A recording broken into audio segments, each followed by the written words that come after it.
우리가 주님과 늘 동행하는 곳이 하늘나라다라는 찬양을 많이 하게 됩니다. 주 예수와 동행하니 그 어디나 하늘나라. 우리가 하늘나라라는 것이 무엇이냐면 우리가 이 땅을 떠날 때 영원하게 하나님께서 우리를 부르시는 그 나라. 이제 그곳에서는 더 이상 죽음이라는 것이 없죠. 아픔도 없죠. 하늘나라 우리가 소망하게 되는 것입니다. 지금 이제 장례 중에 있는데 새벽에 나오셔가지고 깜짝 놀랐습니다. 장례 중이죠.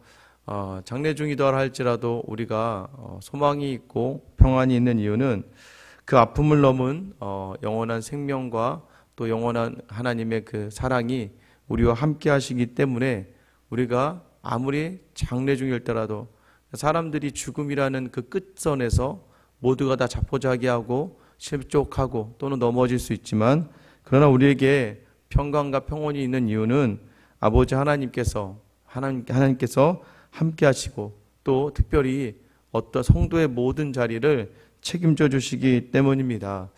우리가 장래가 우리에게 있어서 비참하고 아프고 끝나는 것이 아니라 소망이 되는 이유가 바로 그것입니다. 어제도 다녀오면서 우리 성도들과 이제 차 안에서 제가 그래서 장례식은 자주 가야 됩니다라고 이야기하는 것은 한 번 가서 예배를 드리고 올 때마다 내가 다시 바라봐야 될 자리가 어디인가. 한 줌 재로 이 땅을 떠나가는 것, 이 땅에서의 삶은 한 줌의 재밖에 남지 않습니다. 그런데 우리 하나님께서는 그것이 끝이 아니라 이 땅에서는 한 줌의 재로 끝나는 것 같아 보일지라도 우리를 영원하신 하나님의 나라에, 그래서 우리가 이 땅을 살아가면서 인간의 제일된 목적이 무엇이에요? 하나님을 영화롭게 하고 그를 기뻐하게 하는 것. 하나님의 기쁘심, 하나님의 영화로움이 바로 우리 삶의 목적이 되는 것입니다. 그런데 오늘 본문에 등장하는 이 삶의 자리가 어쩌면 우리의 삶의 자리와 동일한 것 같아요. 사사기는요, 어쩌면 지금 현재의 우리와 우리의 교회를 보여주고 있는 것 같습니다. 온니엘이 처음 사살이 되고 갈렙의 사위인 온니엘이 사사가 되었을 때만 하더라도, 그죠? 그래도 하나님께서 함께 하시고 하나님의 은혜를 누리고 하나님을 향해 나아가는 이스라엘 백성이 되었지만 이 나선형으로 점점점 하향하면서 점점 타락해 되어가고 있다가 이제 마지막 사사에 우리가 이제 알고 있는 삼손이 등장하기 전에 이 사사의 그 수준도 어떻게 되었는지가 드러나지는 거예요. 8절에 보면 그 뒤를 이어 베들레헴의 입산이 이스라엘의 사사가 되었다. 자, 그 뒤를 이어 그가 누굽니까? 그 뒤가 누구예요? 입다가 죽은 이후에 이스라엘 사사로 입산이 되었습니다. 입산이 사사가 되는데 그 행적을 보시면 그가 아들 30명, 딸 30명을 두었다. 60명의 자녀를 두기 위해서 최소한 7, 8명 이상의 10명 이상의 아내가 필요하겠죠. 사사가 결국에는 자기의 생각과 자기의 뜻, 자기만을 위한 삶을 살았다는 거예요. 왜 또 알 수 있냐면 그가 딸들을 밖으로 시집 보냈다라고 되어 있어요. 그리고 또 아들을 위해서는 밖에서 여자 30명을 데려왔다라고 이야기해요. 이 얘기는 무엇입니까? 사사가 되었다는 그 자리가 하나의 이 지도자의 자리가 되어서 자기의 정권을 유지하기 위하여 딸들을 정략적인 결혼을 시키고 또 아들들도 정략적으로 밖에서 자기의 정권을 유지하기 위해서 여러 사람의 그 유력한 사람들의 딸들을 데려온 것이죠. 그러니까 그리고 나서 어떻게 됩니까? 10절에 보면 그가 입산이 죽음에 베들레헴에 장사되었더라. 사사예요, 사사. 하나님이 그 땅을 이끌어 가라고 주신 믿음의 리더입니다. 근데 그가 한 것이라곤 자식 많이 낳고 밖에서 자식 많이 데려오고 안에 있는 딸들 밖으로 잘 보내고 시집장가 잘 보내고 죽었더라. 결국 이게 이 입산의 기록입니다. 11절 보세요. 엘론이 등장합니다. 그 뒤를 이어 스불론 사람 엘론이 이스라엘의 사사가 되어 10년 동안 이스라엘을 다스렸더라. 스불론 사람 엘론이 죽음에 스불론 땅 아알론에 장사되었더라. 10년 동안 이스라엘을 다스렸다란 외에는 이 엘론의 어떠한 특별한 이야기가 있지는 않습니다. 그냥 스불론 땅이 원래 풍성한 땅이고 교역이 왕성했던 땅입니다. 그 풍성함 속에 젖어 10년 동안 다스리다가 죽었다라는 거예요. 그 뒤를 이어 13절에 보세요. 비라돈 사람 힐렐의 아들 압돈이 이스라엘 사사가 되었다. 자, 그런데 이 사람에게는 아들이 40명이고 이제는 아들만 40명이 아니라 손자도 30명이 있었는데 어린 낙이 70마리를 탔더라라고 되어 있습니다. 압돈이 이스라엘 사사가 된 지 8년이라 비라돈 사람 힐렐의 아들 압돈이 죽음에, 여러분 결국 아들 40명, 손주 30명에게 제가 어린 낙이 70마리, 제가 지난번에 한번 비슷한 표현을 했었는데 이거와 똑같습니다. 아들과 딸들에게 BMW를 차로 선물해 주었더라. 이스라엘의 사사가 했던 일은 고작 자기 아들과 자기 손자들을 위해서 어린 나귀를 주고, 그들을 어린 나귀를 줬다는 건 무엇입니까? 그들을 각지의 리더로 세우고 끝났더라라는 것이에요. 자녀들의 득세를 허락했다 하는 것이죠. 참 요즘에 계속 문제가 되는 것이 세습에 대한 문제죠. 아들에게 물려주는 자리. 냉정하게 이야기하면 사실 어렵습니다. 이 문제를 해결하기가. 첫 번째는 일단 세습이 다 나쁘냐? 그러지는 않아요. 제가 아는 목사님은 갑자기 돌아가신 아버지를 전도사님 때부터 성도가 5, 60명도 되지 않는 그 공동체에서, 왜냐하면 돌아가신 아버지의 그 어떤 것도 교회가 책임져 줄 수가 없다 보니 교회 장로님께서 신학생의 전도사님을 담임 목사님으로 세우신 거예요.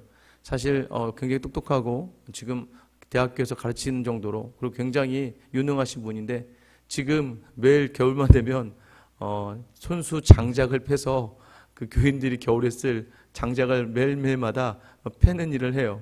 그리고 여기저기 수리할 일이 생기면 그것을 혼자 다 감당을 하고요. 유치부실을 바꾸기 위해서 낮에 계단 청소를 하시기도 하시고, 교회의 성도들의 필요를 위해서 날마다 일을 하십니다. 얼마 전부터는 다시 대학에서 강의도 하시면서 조금 그래도 형편이 나아졌지만, 여러분 저는 그러한 세습은 많은 사람들이 원하지 않는다고 생각합니다.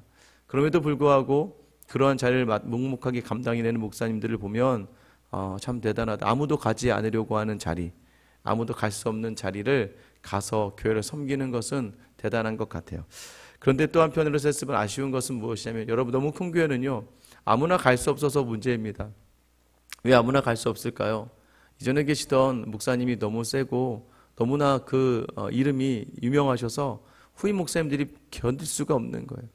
교회 성도들도 알고 있는 거예요. 어설프게 다른 분들이 오시는 것보단 그냥 아들이 하는 게 편안하다는 것을요. 왜요? 너무나도 그 이름이 높아서 너무나도 좀 카리스마가 있으셔서 어떤 후임 목사가 오든 교회가 분란이 일어날 것 같으니까 장로님들도 생각하다가 그냥 아들이 오는 게 교회의 평안을 위해서 편하다고 생각할 수도 있습니다. 여러분 우리 교회가, 한국 교회가 지금 그 정도인 거예요. 좀 아쉽죠. 좀 아쉽습니다. 상황은 이해가 되고 어쩔 수 없는 환경을 이해가 될 수 있지만 사실은 조금 아쉬운 거예요. 여러분 그런데 비단 목회자만 뭐라고 할 건가요? 여러분 이 땅을 살아가는 목적과 이유가 무엇인지를 한번 곰곰이 생각해 보세요. 여러분 열심히 사는 이유가 무엇입니까? 여러분 머릿속에는 항상 이거 나중에 다 우리 아들 우리 딸 주고 가야지, 어떻게든 우리 아들 우리 자녀에게 피해 끼치지 말아야지, 뭐라도 하나 더 남기고 가야지. 어쩌면 살아가는 이유 자체가, 목적이 하나님께 영광이 되고 하나님 일을 남겼다기보다는 내 만족, 내 끝까지 내 것을 책임져야 되는 자리로 가야 된다는 것이죠. 각 교회들이 최선을 선택한 거예요. 최선을 선택한 건 저도 이해할 수 있습니다. 그리고 그 교회 성도들이 좋다는데 뭐라고 하겠습니까? 다만 아쉬운 거죠. 뭐가 아쉽습니까? 우리가 조금 더 하나님 앞에서 우리의 남김의 자리가 무엇이 되어야 될까? 오늘 3명의 사사가 등장하는데도 불구하고 그 어느 곳에 평온이 등장하지 않습니다. 평안하였더라도 등장하지 않습니다. 왜냐하면 사사들이 각각 자기 일만 생각하며 살았기 때문입니다. 자기를 생각하지 않을 수 없죠. 제일 먼저 가족은 내가 반드시 책임져야 될 그러한 하나님의 교회죠. 만약에 저도 저희 아이들이 막 밥을 굶어가면서 아무것도 못한다 그럼 저는 목사 안 합니다. 죄송하지만 저는 그냥 일하러 가고 저희 아이들 잘 먹여 살리는 게 우선인 것 같아요. 무엇입니까? 아니 일을 하면서라도 목사는 할 수 있겠죠. 그런데 우선의 자리가 있죠. 그러니까 최소한의 자리라는 게 있고, 그러나 중요한 건 무엇입니까? 하나님의 영광의 자리를 놓치지 않아야 된다는 거예요. 그냥 내 자식만 잘 먹고 끝났더라, 이렇게 되면 안 되는 거예요. 내 자녀도 잘 되면 좋지만 내가 있는 그곳에, 내가 있는 그 공동체에 하나님의 평안이 있더라, 하나님의 평강이 있더라, 이 교회로 말미암아 이 지역사회가 하나님을 기뻐하시더라. 여러분, 이것이 더 중요한 것 아니겠습니까? 오늘 어디를 보더라도 그저 자기 자식, 손주, 며느리, 아들 먹고 큰 집에 살다가 아이들 많이 낳고 죽었더라. 여러분, 그게 잘못됐다는 거 아니에요. 그러나 최소한 우리가 성도로 살아있다면, 성도로 있다면 하나님께 여러분 무엇을 이야기할 수 있겠습니까? 여러분의 인생을 놓고 어떻게 이야기할 수 있습니까? 김재현 목사가 되고 나서 교회가 커졌고 성도들이 넉넉하게 살고 그리고 자녀들이 풍족하게 살다가 죽었더라. 여러분, 이거보다는 사람들을 구원하고 평강을 전하고 지역사회에 하나님을 전하고 하나님의 영광을 돌리고 그 교회가 항상 성령 충만하여 평강하였더라. 여러분, 뭔가 하나님과 함께함의 자리가 있어야 되는데 그러한 자리가 아무것도 남지 않았다는 것이죠.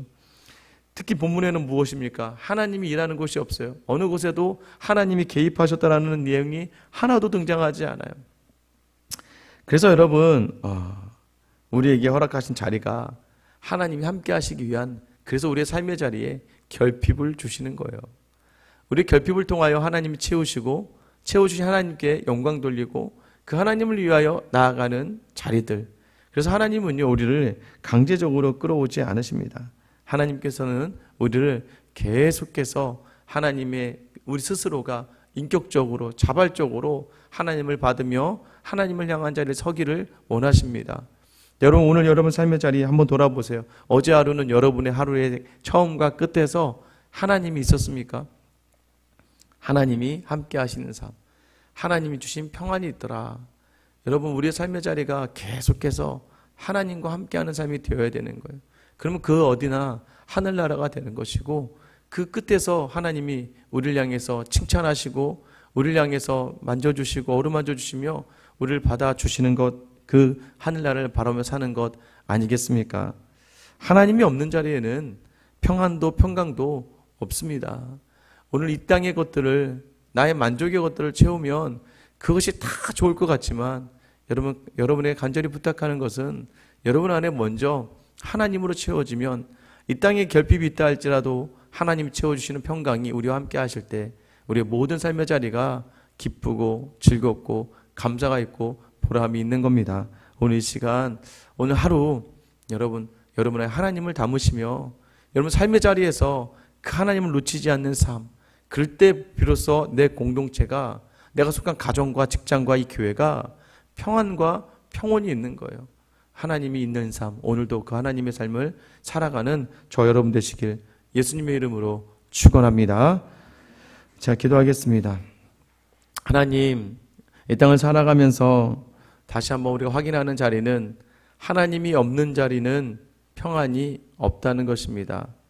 하나님과 함께하는 자리에서 온전한 평안과 평온이 있다는 것을 기억하며 하나님, 세상의 것이 다 있어도 우리는 진정한 평강을 누릴 수가 없습니다.